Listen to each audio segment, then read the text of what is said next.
Oh, hi everybody. Welcome. Thanks for joining me. My name's Andrew. I've been working for Cinegy now for 10 years and more.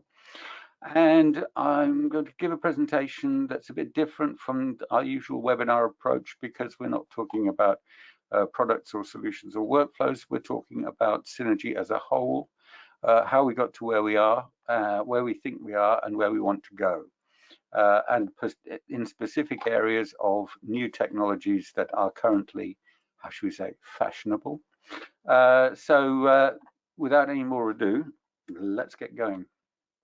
So in the first instance, I'll just show you what it is we'll be talking about.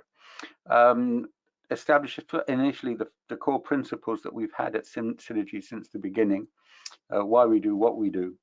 I'll sum up our story so far in terms of how we have followed those principles to get to where we are today. And then we'll get off into cloud and AI as new technologies that people are always asking us about and people are always reading about in the press and so on. And our take on it, which is nihil sub sole novum. If you don't speak Latin, there is nothing new under the sun. And then I'll just lay out the reasons for using the cloud and what we're doing with it, and then just a few words about AI and what we're doing with it.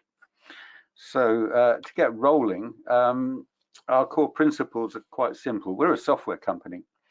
And for us in the 21st century, video and audio are just data. You put data on a computer and process it there. You pass it down a network to deliver it, and you keep it on storage. That's what you do with data. The idea of broadcast hardware, things like SDI routers and video recorders and stuff like that, it's obsolete. You can do it all with software on common off-the-shelf hardware, and we think the future is now. This is how we should be approaching things, and from now on, we have to keep in mind, as a software company, nothing stays forever. Apart from COBOL. But the old model of computing is just that. Computers, networks, and storage are now distributed through things like software-defined networking, through cloud technology, virtualization, all the other things that have happened in the last 20, 30 years. So that's true of software. Meanwhile, broadcast, communicating entertainment and edification to people across screens, that's no longer just television. There are now other means by which it is done, and in the younger generation, television is just one choice among many, and not necessarily the one that they would prefer. This means that media needs new tools. Pictures aren't always the same shape anymore. They're not always the same resolution or frame rate or whatever, and we need to be able to approach that. We need to be able to look at that. And as a larger picture, generally, to do with the 21st century and where we are, the world needs resource management. We've got to think about how we do stuff now in every single aspect. Anything that needs energy means something somewhere is still being burned until we can get rid of that all the way. So we need to think about how we use what we use in order to get the job done. From our point of view, we've been leading the way now 20 years and more. Initially, we started as a project for what were then called tapeless workflows, with a constituency at the time of people who had not really had anything to do with computers, who were used to using machines to make content. So we gently introduced them via an abstraction into a system where they could carry on using their skills without having to worry about computer knowledge. And we applied that to production and to content and metadata management. Moving forward, then we got into moving the traffic between production and distribution, so network video, RTP and UDP, NDI, and now SRT. And we also looked at the best way of turning light into computer images. And for that, we came up with this concept, Daniel 2, which is an extremely powerful codec that we developed in-house specifically as a mezzanine codec. We also jumped in with both feet as soon as 8K was there. Now, 8K is still waiting for broadcasters to catch up, because of course they, from their point of view, they have to broadcast to people who have suitable equipment. And even though nowadays pretty much you can buy an 8K television everywhere, no one's going to buy one as long as there's no programs. And as long as not enough people have one, there won't be any programs for them. So, but as a production medium, it's still there. The tradition of going one higher to produce, for example, HD for SD productions, UHD for HD productions, means that there is a possibility of using 8K for UHD production to give that extra little bit of crispness. And we have a workflow that will support that. So where do we go from here? Well, first place we're going to go to is the cloud. And when we talk about the cloud, what do we mean? There's been so much guff about the cloud over the last years. We sum it up in a few little thoughts. The first is it's an end result of Moore's law. Moore's law was the number of transistors on an integrated circuit will double every 18 months. That immediately meant that CPUs would be more and more efficient. Now we have reached a point where Moore's law is slowing down, but it held for decades, and as a result, your brand new shiny machine that you paid a lot of money for was scrap metal in 3 years' time. Now we have a situation where processing power is, as we say in English, as cheap as chips, and as a result, we can do a lot more with it. So this means that, for example, we can make one CPU act like it's a bunch of different computers, because no CPUs are fully used unless they're running Cinegy software. But that's another story. Another thing that it's a child of the internet. Some of us remember the early days and when it was all still a wonder. And the notion that it would be as universal as it is today was merely a pipe dream. But it's there, and it's now. We have terabit lines, and we have broadband communication pretty much, certainly through large parts of the world. And that allows the cloud, allows virtualization to be distributed widely. So that's what the cloud is. It's virtualization spread over a wide area. It also represents, from a business point of view, OPEX versus CAPEX. That is to say, since you are no longer buying all this machinery, if you're doing this properly, it's not coming out of, you don't have to allocate large chunks of your budget every year to replacing the stuff that's rusted. That's the other guy's problem. You simply rent the time from him that you need, and he makes sure at the other end that it works for you. But that's which leads us to the last thing, which is it's always your data on someone else's computer. That leads to things like trust issues and so on and so forth. However, it's also led to new ways of working with data, particularly as involves things like load balancing, backup, encryption, and so on and so forth. So that's our opinion on the cloud and so on and so forth. Where does that put us? Where are we right now? Okay, so given that the cloud is about virtualization and distribution of resources and so on, we are still, amusingly enough, very much in a scenario of little boxes in a big box. Certainly we at Cinegy are, although that is something that we are working very, very hard to move forward. When I say little boxes in a big box, I'm talking about running virtual servers in larger servers. It seems a bit absurd, really, if you've got a great big machine that can do all this stuff, to carve off a little piece of it as a box and pretend that it's a physical server with a CPU and GPU and what have you. It's not a very optimal way of doing things, but nonetheless, that's how we're working right now. If you take a cloud implementation from us right now, then you're going to be running a virtualized Windows server to do all the work. Nonetheless, that is still can be made much more efficient, can be made more resource efficient, etc. And as far as cloud providers go, we've been working with the big three now for quite some time. AWS came to us like 10 years ago to put our stuff on the AWS marketplace, and it's proved a very straightforward way of getting a play out up and going quickly, or disposable pop-up, call it what you like. You just go down there, give them your credit card number, and you're in the broadcast business. Very straightforward, very simple, and we've had some very interesting projects come from it.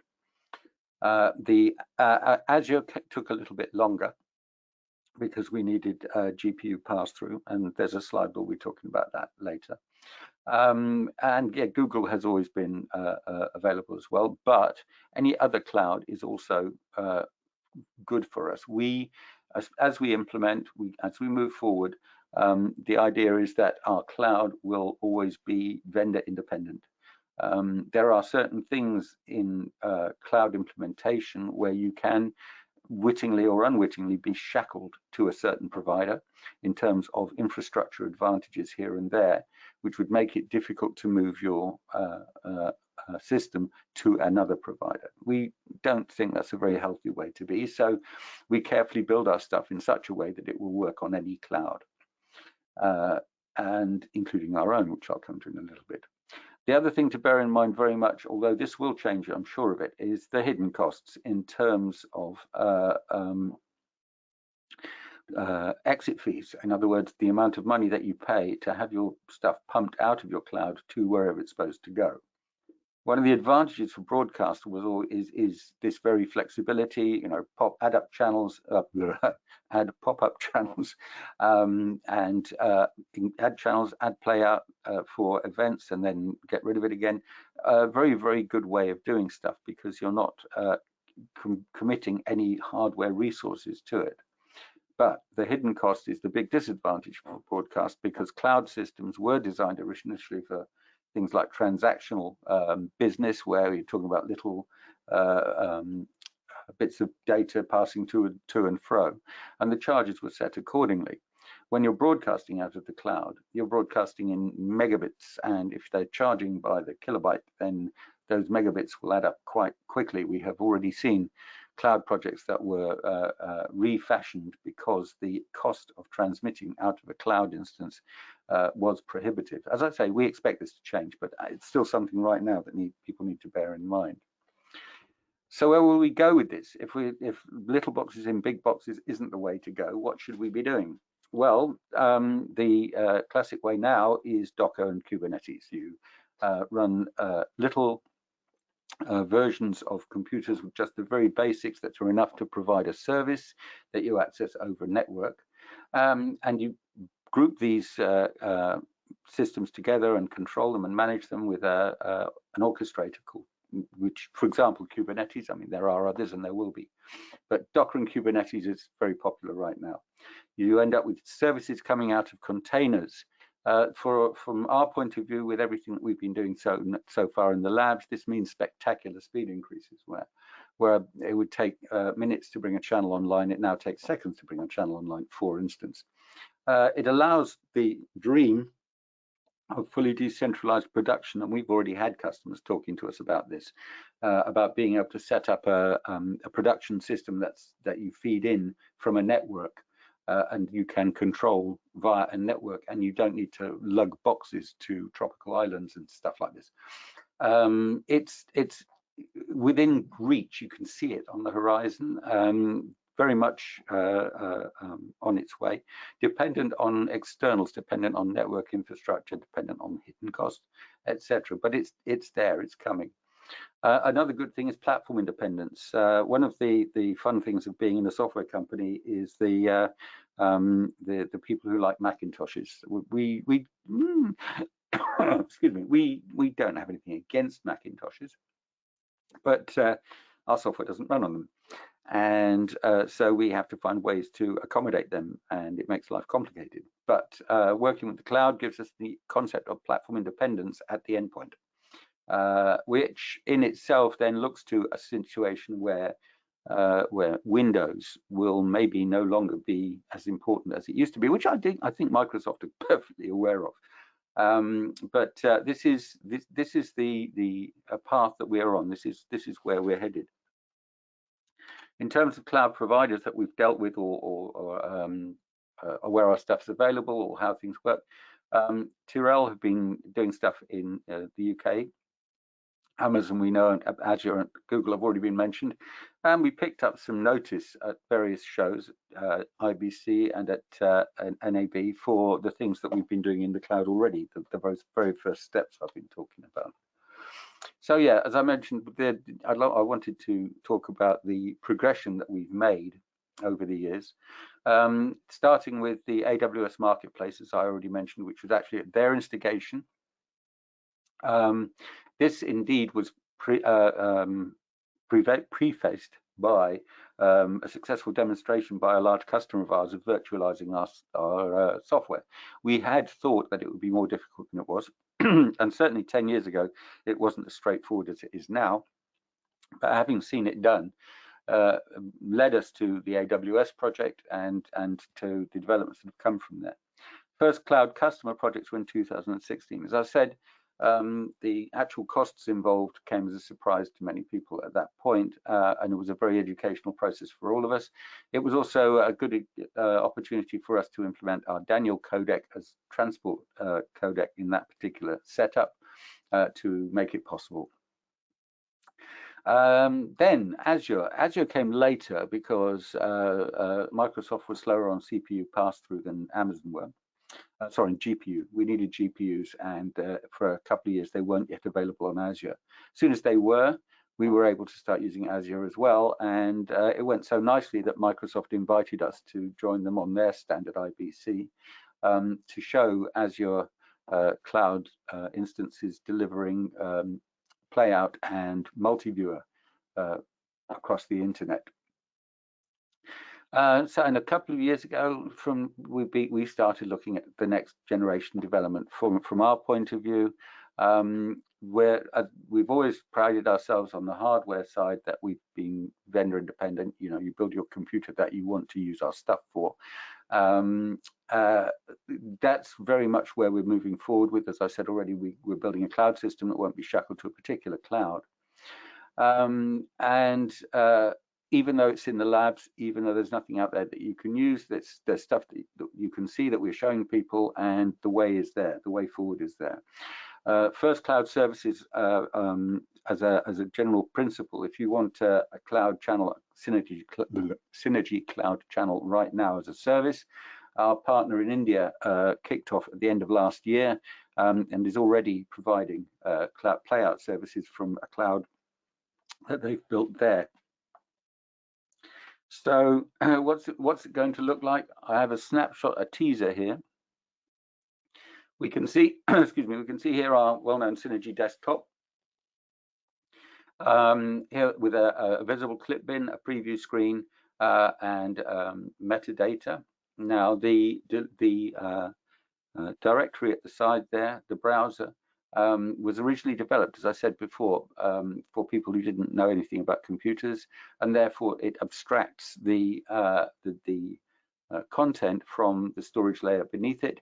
That transitions seamlessly from the way we did it before into the cloud, because again, the actual disk drive underneath doesn't matter to the people producing the work. So the browser works exactly the same way, and it's looking very much like it used to. In the background, you may notice the text there with all the services. And if you are a bit computer savvy, you will notice that that you're looking at a DOS prompt, the DOS batch running. That's because at the moment our cloud system is still in development, and for looking at it, we run it locally on Docker on a Windows machine. As we move forward, those services that are listed there that provide the Cinegy system will in fact become services on a Docker instance somewhere in a cloud that you will then attach to and get your services from. But for now, it's smoke and mirrors a little bit, but it is working. Those are proper Docker containers running proper Docker services, and we are moving forward with it. And one of the ways we're moving forward with it was building our own cloud. This came about from a number of different areas. We had customers in the past who mused about building a cloud. Then we had serious discussions with a provider who provided hardware that you could build a cloud with. And so we decided to build our own cloud, initially as a demonstration of the fact that you could, within a few inches of rack space, broadcast hundreds of channels. That was the original idea. And so we have a cloud built of 2 cloud servers, which are each 2 64-core epics, with 512 gigs of RAM and 8 P100s in there. They're on their way out. I mean, the P100s were in there for a demonstration that required interlacing.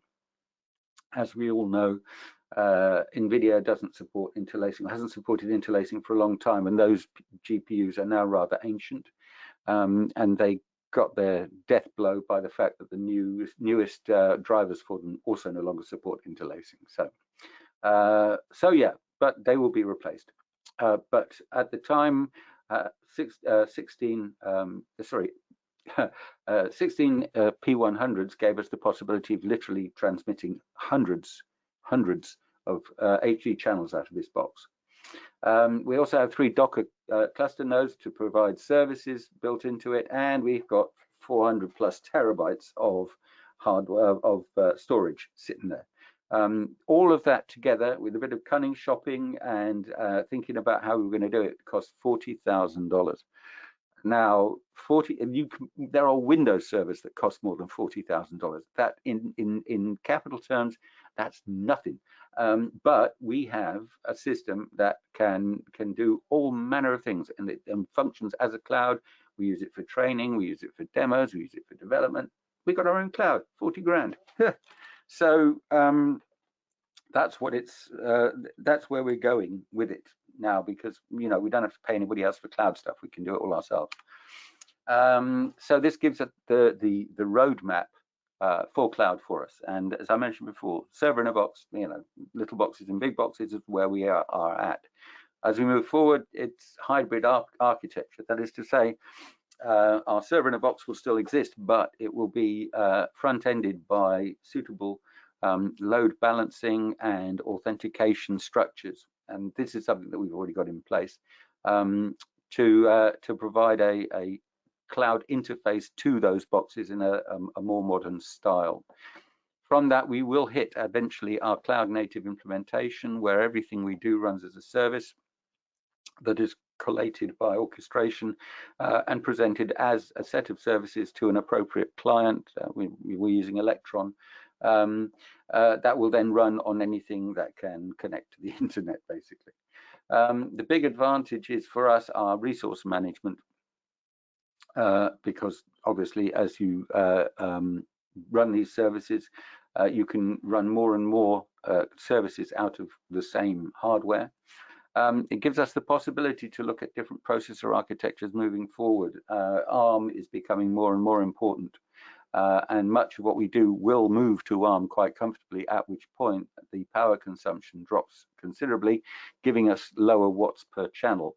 And lower watts per channel is good from all aspects, but it's also good for the planet. Not to put too fine a point on it. But this is a long-term project, and we're not going to be seeing too much from this as of right now. Maybe we'll have something more to show at IBC, but certainly if you want to call us up next week and get a cloud system, well, we'll talk to you about it, but no, we won't be delivering for a little while yet. But that was from the beginning. I said this is our future, this is where we're going to. This isn't about selling current products. So to wrap up, and it won't take long, we're going to get into artificial intelligence. And like cloud, some of us who have long grey beards, if you may have seen from the original mail that I have a long grey beard, we've seen this stuff before. Nihil sub sole novum, nothing new under the sun. Not with virtualization, not with artificial intelligence.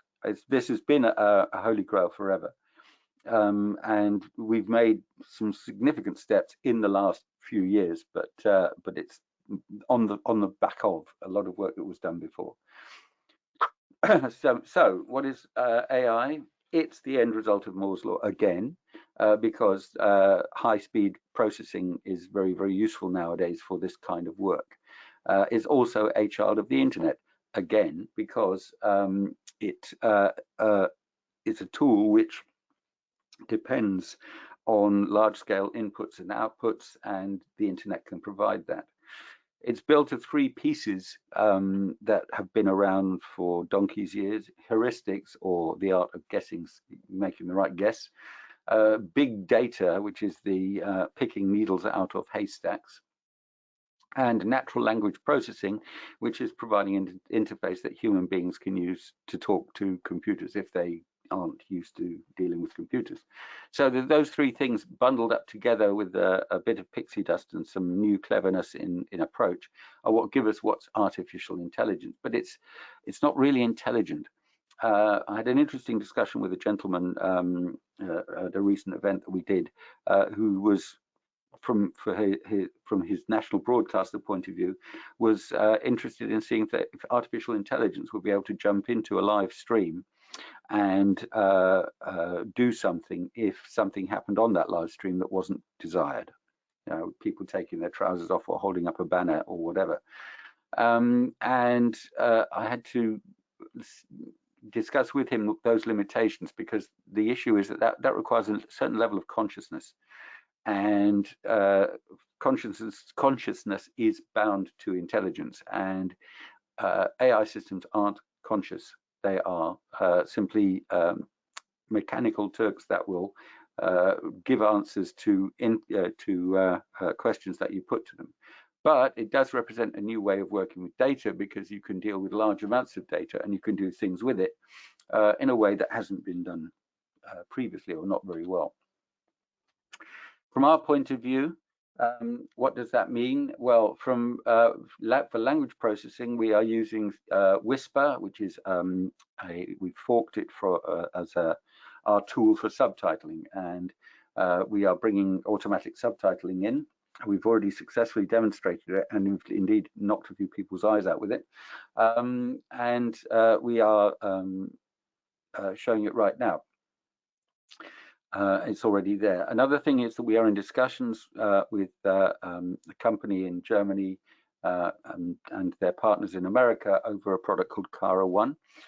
This is an image AI system that allows you to trawl media with straightforward questions. You know, show me rabbits, show me motor cars, and it will be able to go through a set of content and retrieve those things that you want once it's suitably trained. I'll say that again: once it's suitably trained, because here we come into the advantages and the disadvantages bit. The advantages for broadcast are clearly access to a wealth of techniques and content and ways of looking at things that haven't been done before. This is even in a business as traditionally conservative as broadcast television. This is not a bad thing to be able to do. However, the disadvantages of broadcasting come back to what I was saying about Cara 1. There are the hidden costs of AI, like the hidden costs of a cloud, only become apparent when you start doing stuff with it. And the hidden cost in AI is training.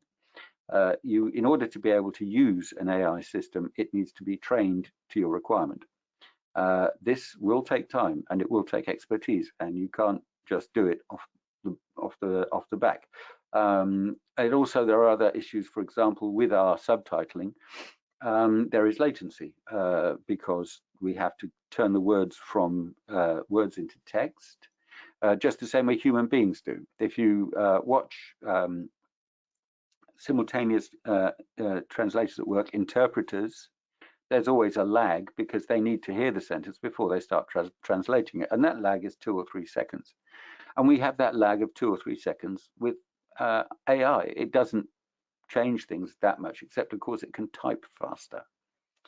So the disadvantages for broadcast are it's not always there yet, and in order to get it there, there's going to be a bit of extra work needing doing that isn't necessarily clear when you just point your finger and say, hey, get me AI. So with that, that's our snapshot for now, and I'll look at the future. Thanks very much for joining me.